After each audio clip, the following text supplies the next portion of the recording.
Alright, in this video I'm just going to show you how to scale your niche sites. So let's just say you're using WordPress and writing blog articles for niche sites.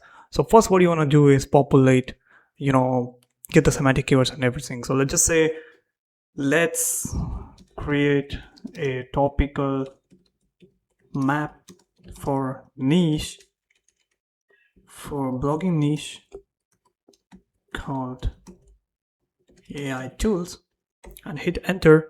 It's just gonna populate and it's just gonna give you all the topical map. Let's just wait for it to populate all the niche. So you can see content creation tools, video on YouTube, design and images, business and productivity, making money, tools comparison. You can write individual tools on how to do AI prompts, industry specific tools, trends and updates. So you have many things to take into consideration and write articles about. So that's how you do it. And then you take the topic best AI tools for beginners or AI tools for blog writing.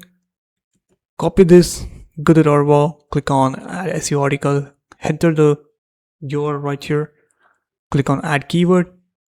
Once you click on add keyword, it's just gonna add it into the waitlist, and click on edit input, and here go to internal linking and add your sitemap, and then go to external linking, turn on external links and knowledge. You can use your own knowledge base website information, or you can connect to the web. So I'm just connecting it to the web to pull the recent information, up-to-date content, and then hit the generate article and you will be done producing an article. So I'm using a raw. You can check that out, link will be in the description. Like the video, subscribe, comment.